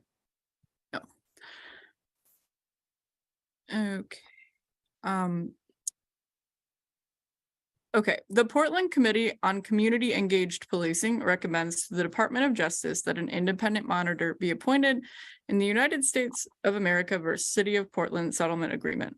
The settlement agreement was approved in 2014 after PPB was found to engage in a pattern and practice of excessive force against those with actual or perceived mental illness. Many Portlanders had hoped the settlement would improve outcomes for the mental health community and other communities whose rights are compromised by Fourth Amendment violations, including victims of racial profiling, persons with disabilities, persons experiencing houselessness, and others. 102 months, dozens of compliance reports, 2 different community oversight board systems, millions in taxpayer dollars, and countless hours of public testimony later, PCCEP echoes the question of the community at large. Why has so little progress been made? The Compliance Officer Community Liaison monitoring structure has been fraught since its inception. Mental health advocates criticize the selection process, noting that the city failed to recruit applicants with sufficient expertise in issues pertaining to mental illness, racial equity, or evidence-based police oversight. The public also expressed concerns that the COCL selected was not based in the Portland community. These concerns continue to be voiced at PCCEP meetings almost a decade later, representing the community's lack of trust in our current monitoring system. PCCEP also has concerns about the city's management of the COCL contract. Although COCL has asserted their independence from the city, PCCEP wonders if true independence can exist between an employer and a contractor. Coupled with the DOJ's separate monitoring process, this system creates the public perception of one set of compliance assessments that are pro-plaintiff and another that are pro-defendant. Not only is this system hard for the community to understand, perhaps deliberately so, but it continues to degrade trust in efforts to advance compliance with the settlement agreement. PCCEP recognizes that the reasons for non-compliance are many, and there is no single solution to advancing our goals as a community. However, we believe that a court-appointed independent monitor is a first crucial step in bringing momentum back to a settlement agreement that has become too comfortable for all involved, except for those it is supposed to represent. PCCEP hereby recommends that an independent monitor reporting directly to the court and with an independently managed contract be appointed to oversee the settlement agreement. However, this is the bare minimum. As outlined above, the city's 2014 COCL selection initiated a relentless cycle of promising to listen to the community and ignoring our voices.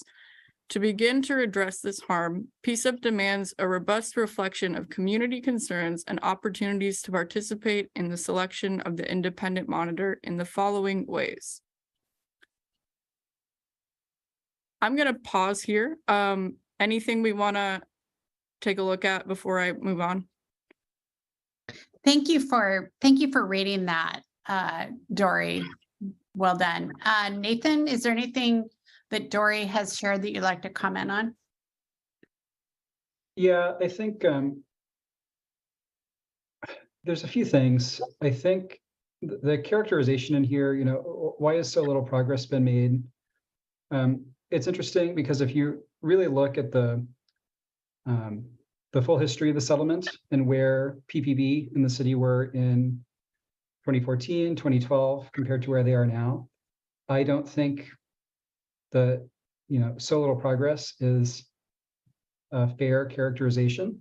If you look at the compliance report, Q3, the draft, it has full or partial compliance, I think, for almost every paragraph. I think they said 16, 16 plus 6 of the newer items were in partial compliance out of 100 plus paragraphs. That's feels like a lot of progress to me, even if it's not enough. And I think we're maybe going a little hard on some of the existing parties to the settlement. Yeah, I'll just leave it at that. Okay, well, thank you for that. I think as we move forward, I want to make sure that we incorporate people's thoughts in this document. I hear your thoughts regarding the data of recent. However, I don't know if you may or may not remember right before the murder of George Floyd and the protests of that time, it was very close to total compliance or substantial compliance. And then, as we know, it's been a process to try to get back there since.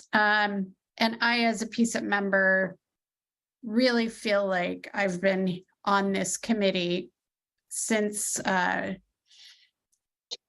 before the murder of George Floyd, and I really continue to see the same themes over and over. I don't really see a lot of progress on this.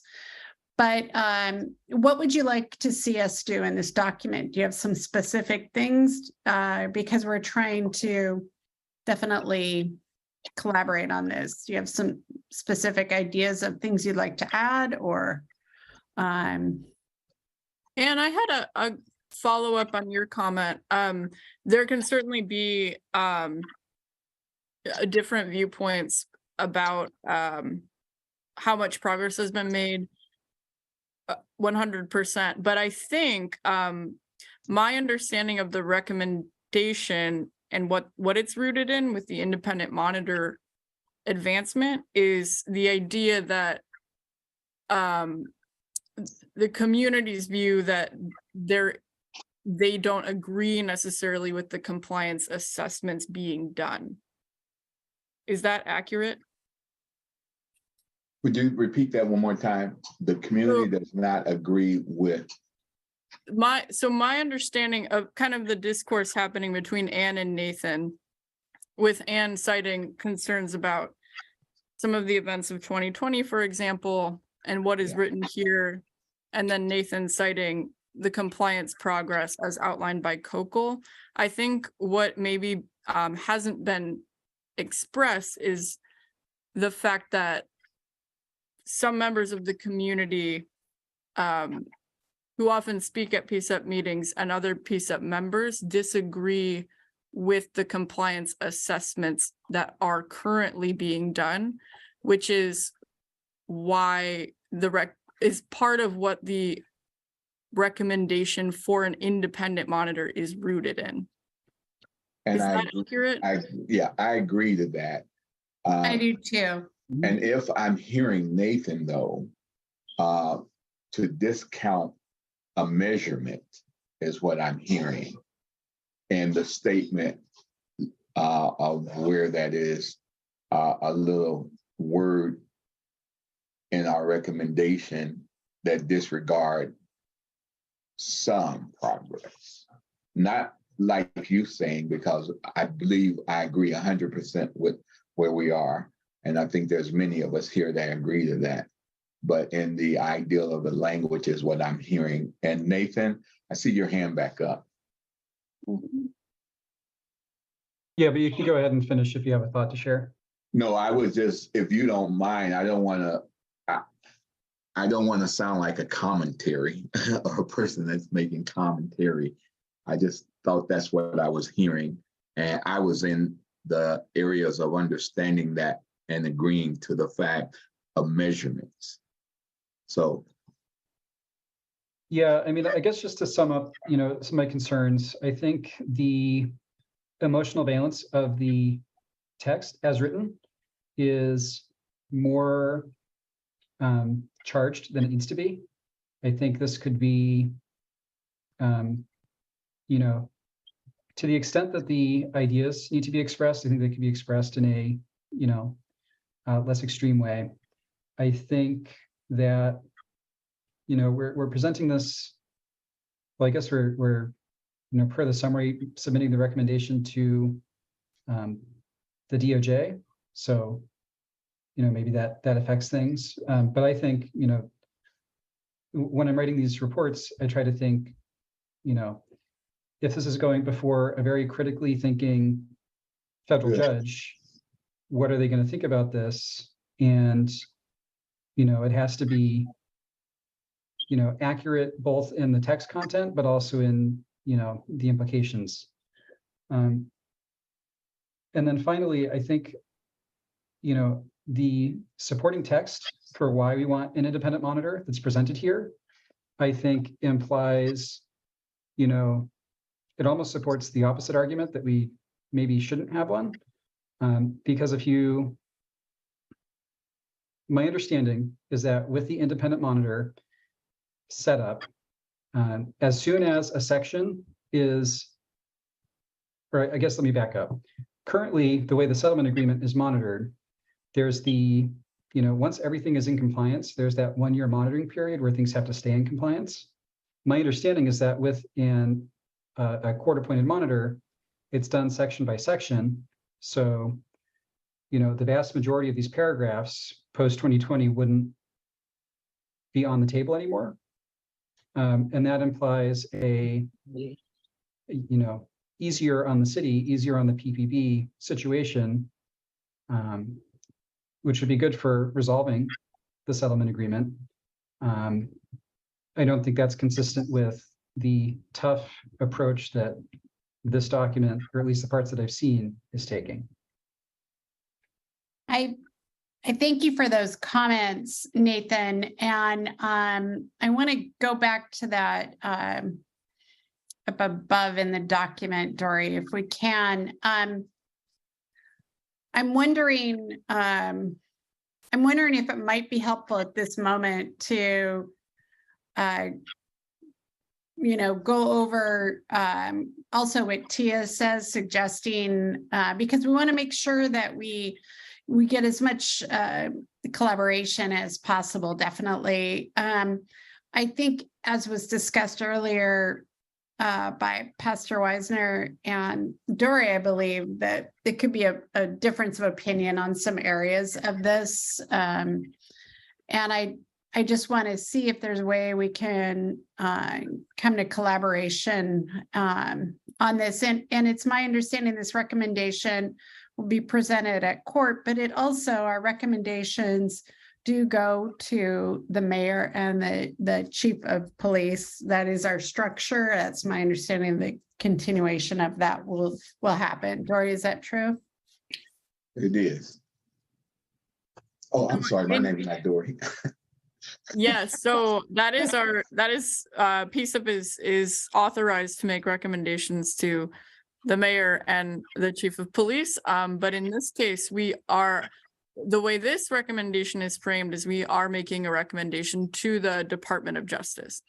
So we could bring the city in to this recommendation as well. But the way that this one is framed, and I think Jared could speak to this as well, is PCCEP would request of the DOJ that they ask for an independent monitor in this case. And they did. Jared, can you comment on that? Yeah, I can. Thank you, Dory, and thank you, Anne. Can you hear me all right? Yes. Okay. Yeah, so I think, during the pendency of the settlement agreement, PCCEP can certainly make recommendations to the Department of Justice. And while changes to the settlement agreement generally have to be with the agreement of the city and a vote of city council and the Department of Justice, the other way to get changes is for, a motion made by the Department of Justice unilaterally for the court to act and appoint a monitor. And, I think we would have to prove a breach of the agreement, I think, to enable the court to have that sort of authority. So I think Dory's right. You can certainly make this to the Department of Justice. You can also make it to both the Department of Justice and the city to encourage us to reach a collaborative agreement. And as everybody knows, we have been in mediation with the city on this question. So, I think it would be, well put to, both the city and the Department of Justice. But, you're free to make the recommendation to the Department of Justice that we should file a motion unilaterally. I don't know if that is better or worse. I think reasonable minds can disagree on that. We are certainly taking now in the status quo a collaborative approach, engaging in mediation with the city, just so everybody knows. And I think we've said that in public. The mediation is confidential, but the fact of the mediation is not. Thanks so much. If there's follow-up questions, happy to try to answer. Thank you. Thank you for that clarification. And Dory, thanks for capturing this information on the document. Let's see. Barb, did you have a comment on this part that we're reviewing right now? I have a comment that pertains to the discussion that was just had. So what I was envisioning, and obviously it's just in my own head, was that this was at least saying that this was made as a recommendation to Judge Simon if you guys were planning to speak to him this month. Was kind of what I was thinking. Not that I'm saying you can make a recommendation to Judge Simon, because that's not mine to make, but you can tell Judge Simon what recommendations you have made, whether or not they've come back from the city and the DOJ. That's my comment. Thanks for letting me do it. Thank you. Thank you. That's a good point of clarification. I as well was in the last status hearing court when Judge Simon did talk about this very issue. I think if I'm hearing correctly, and our process is, this is a fairly new recommendation for PCCEP to make. Usually our recommendations go to the mayor and the chief of police. We are hoping, including the DOJ in this recommendation, to add some additional light onto this issue. Is that correct?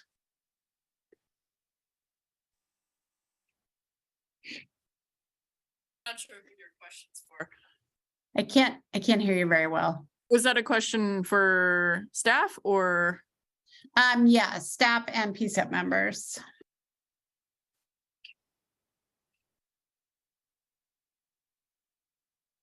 My understanding of PCCEP's recommendation at this stage is to express your support of appointing an independent monitor, yes, and then perhaps provide context to the public about why you support that motion. And then also, and the part we haven't gotten to below is sort of beginning to outline some of the criteria that PCCEP would like to see reflected in that new independent monitor team. That's my understanding of the place we are right now with the process.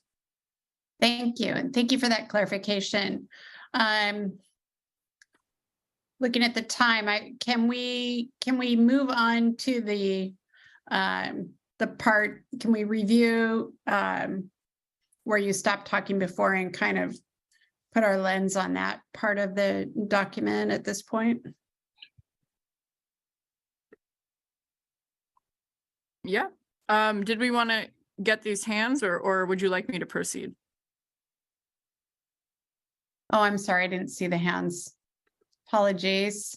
Yeah, I think Gloria? You know, I think Sarah was there before me, but I'll let her go and then I'll come back. Okay, go ahead, Sarah, and then we also have Ashley. Gloria, I just wanted to quickly say that Jared was correct. There are two ways to amend the settlement agreement, and one is for the parties to agree. So it would be entirely appropriate for PCCEP to recommend to both the city and the day that we move towards an independent monitor. If you, I mean, that would be kind of and more consistent with your regular advice to the city. So, thank you, Sarah. Gloria, did you want to go or Ashley? You know, Sarah said what I wanted to say. We should submit this to both parties, the city and DOJ. So, yep. Thank you. Ashley? Yeah, I might give my time back just to keep the conversation going, but I guess I just wanted to add, that we talked about, we've had some public discussions about this independent monitor option, and it just feels, we've heard that we need to move forward with this recommendation. So I just wanted to add that reminder that we heard that. Thank you. Thank you. Is there any other comment before we move on from the public? And I'm doing my best to see the hands. And I apologize if I have not seen yours. All right, I do not see any other hands at this time. I think Dan Handelman had a question in the comment area earlier.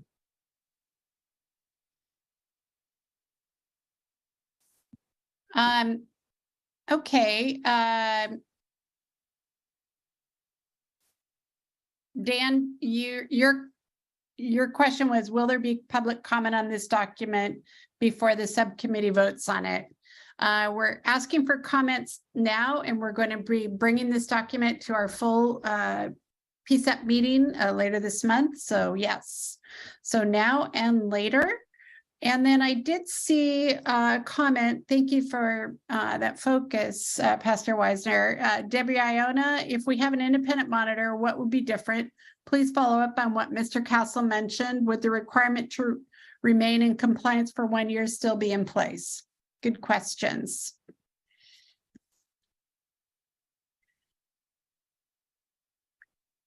I just want to ask Ann, I don't know, because I did offer that based on memory, and I want to make sure I'm not sharing false information.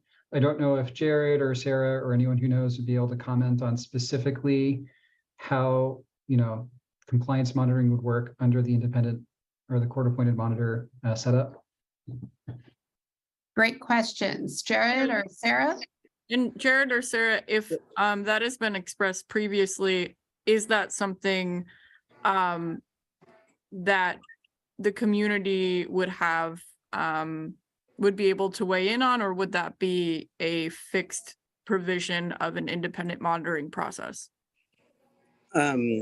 I think what my view is, right now, the answer to the question is, it depends. It could be different in ways that are more onerous or less onerous. If we agree to an independent monitor, we can agree to the terms under which the consent decree or the settlement agreement will terminate. There is a process in there now where the city has to achieve substantial compliance with all substantive provisions and hold it for 1 year. And at that point, the parties can file a motion to terminate the agreement. If we switch to an independent monitor, the settlement agreement would surely provide for the means of termination and what it requires, eligibility for termination. And it could be the same, it could be different. So I think in terms of, what it is, it depends on what can be agreed to. In terms of whether the community would be able to provide that input, I think now is the time to provide that input. What would the community like to see in terms of a termination provision when an independent monitor is tasked with assessing the city's compliance? But in order, and there would also be another time for the community to comment on that at a fairness hearing, because any amendment would have to go through that sort of public process, so everyone could comment on it then. But it would be an aspect of the settlement agreement. The Department of Justice would not agree to a consent decree that did not have spelled out the termination provision, and neither would any city. So we are welcome, we invite the community's feedback on what they would like to see. Thanks. Thank you. Sarah, did you have any comments on that? No, I think that pretty much covered it. Thank you. So, Anne, if this makes sense to you, I will follow up on your prior request and just read the remainder of this so we have it read in this meeting, and then we'll kind of probably wrap it up. Okay, so PCCEP recommends the following criteria, more or less. The independent monitor team must have expertise in issues pertaining to living with mental illness. PCCEP believes there are a variety of ways this requirement can be met, whether through personal lived experience with a family member, or working in a direct service capacity alongside communities experiencing mental illness. The monitor team should understand how policing and other institutions of power have failed people with mental illness and let their perspective guide implementation of the settlement agreement. An effective team will demonstrate competency in distilling a broad range of community voices into solutions that work for impacted populations. Number 2, the independent monitor team must bring a racial equity perspective to their work. PCCEP recognizes that mental illness is an intersectional issue and that Black, Indigenous, and people of color who have a mental illness are at extreme risk for police violence. Moreover, the BIPOC community at large is disproportionately harmed by areas named under the settlement agreement. The Black community in particular continues to be victimized by institutional racism within policing, and any forward-looking just system will center their voices at its very core. PCCEP recommends that the independent monitor team will be comprised of a minimum of 50% of individuals who identify as BIPOC. PCCEP also recommends that the team at large demonstrate cultural competency in how structural racism in policing has caused generational damage to communities of color. Number 3, PCCEP recommends that the community be formally represented in the selection process for the independent monitor team, beginning with a PCCEP representative assigned to every stage of the process. This would include any drafting of an RFP, screening of RFP applications, interviews, and final selection. PCCEP further recommends that a town hall be held prior to the final selection of an applicant. The town hall should be publicized with sufficient advance notice, and significant effort should be made to procure attendance of a community body broadly representative of the many and diverse communities in Portland, including persons with mental illness, mental health providers, faith communities, minority, ethnic, and other community organizations, and student or youth organizations. It is past time for a change. PCCEP hopes the Department of Justice requests an independent monitor to reinvigorate the settlement agreement with a sense of urgency. Moreover, we hope the DOJ hears our concerns and takes seriously the selection criteria outlined above. Only the communities centered in the settlement agreement can lead the charge to solve these problems. Okay. Thank you, Dory. I think in the time that we have left, one thing that I did hear and something that we could add, and we'll just take comments at this time that we can then bring to our next meeting when we're discussing this, is the termination clause of that. I don't know if it's worked in here or where we would work that in. I think that's important. I agree with Nathan and others that have said that, you know, in the past, or what's current is that the city has to stay in compliance for a year before until to make sure that stays in compliance, and then termination of the agreement. So I think I've heard that before as well. So thank you for that. And let me just look at the time. Oh my goodness. Once again, we have run out of time. We have a few minutes left. If there's any comments, Leslie, please go ahead. Hi, I had to switch to my cell phone, so hoping everybody can hear me okay. I just wanted to talk a little bit about the emotional, the emotional aspect of this document. I completely agree that, you know, if we have, that it could be read by somebody that is very analytical as saying, as like thinking, okay, these are just people going by their feelings, right? I don't agree with completely removing that and stripping that, because I think the emotional component is very important. But I would recommend wherever we make any of those claims to maybe try to bring in some statistics or something to back it up, to reinforce that it's not just how we feel, it's also something that is truly really happening. So I just want to make that comment. Thank you. Thank you so much. Let's see. I'm seeing a call-in user. Is that actually, can I go to Ashley first, please? Go ahead, Ashley. Yeah, I think, you know, I'm just trying to think of how this work can go back to the community, and how we, you know, we use this time's value. You know, we use this time to get that input, to keep gathering what we need to be saying. So first, I also wanted to say this, I think this is a great letter. Thank you to those who drafted it and made it work. I think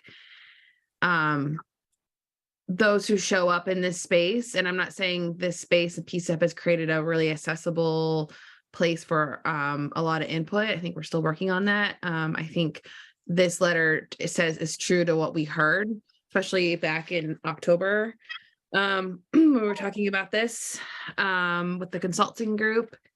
And so, you know, I just want to put this, I'll probably try to add this to the docket of community engagement subcommittee. We're trying to make sure we get a good agenda going, a good work plan, so we can have a space there for real community input. So I just want to add that on the full PCCEP members process. And then I don't know, I have a lot of thoughts. We don't have a lot of time. We'll keep talking. This is a big conversation. And thank you for those who put this letter together. Thank you. Thank you, Ashley. Dan. Oh, thank you. Hi, Dan Handelman again with Portland Cop Watch. So a lot of you don't know this, but when the compliance officers first started working in early 2015, they did hire a local person, retired Supreme Court Justice Paul DeMuniz, and he had an office space where the community would be able to come to talk to him. The problem was that he attended one of the first community engagement events that didn't go very well and decided that was too much, and he left that job. So we do have people here in Portland that are attached to the current compliance officer who doesn't live in town, as I said at a previous meeting. But they've never had that kind of office space or an open door policy where our community concerns can be met by the local people who are working on this. So while you're saying we shouldn't be looking for a local person, you might consider having it so that there is a local contractor that is the monitor, and then they can hire other people to do the other research. The other thing is that you might think about making a recommendation, and I'm saying this not as a member of the AMA Coalition for Justice and Police Reform and not as a member of the Police Accountability Commission, but as a member of Portland Cop Watch, you might consider asking that when they reopen up the DOJ agreement to talk about putting the monitor in instead of the compliance officer, that they look at those paragraphs which are in compliance, but which did not result in the outcomes that the community was hoping for to fix the problems that the DOJ found, and tweak those so that they are more appropriately fit the concerns that have been expressed through all these years. So that way, the comments that you're making about why so little progress been made will make more sense. Where it's like, well, yes, you checked this box, you did what it said, literally word for word in the agreement, but it didn't fix the problems we're having here. So that's just something I would suggest, putting maybe as an addendum that when they open it up for this, also look at those paragraphs so that the monitor is monitoring a useful agreement. Thank you. Thank you, Dan. I really appreciate that. I appreciate that clarification. We'll capture that. Barb, we'll have you be the last comment, and then we'll have to move on. Well, thank you, Anne. I'd like to point out, and I'm just pointing out that you had on the agenda, and I can be flexible from 7:50 to 8 for public comment, but you were letting your PCEP members comment there, which was a little bit weird. I want to say basically what I wrote in the chat that has now moved, but number one question was, what happens if there's a gap between the COCL leaving and a monitor coming on board? Because I know things can take a long time with the city.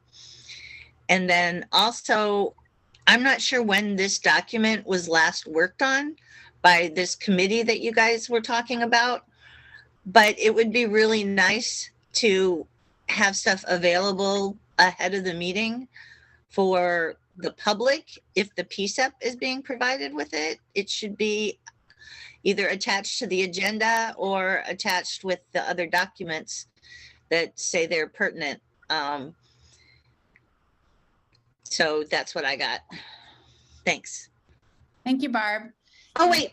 Sorry. There was one more really important thing. I'm sorry, Anne. That the regular PCEP meeting is now going from 6 to 8:30, or periodically going 6 to 8:30. So I think it would be good to let everyone know that too. Thank you, and thanks for your comments. Yeah, it was announced at the last full board meeting that it was going till 8:30. It was just announced, and so there has been some discussion about that. And thank you for your other comments as well. I think right now, Ashley, your hand is still up. Did you? No, okay. I think at this point, we're going to take all of the feedback that we received and put it in this document, and we will be bringing this back to our full PCEP board meeting. I believe it's the 18th of February. Is that correct?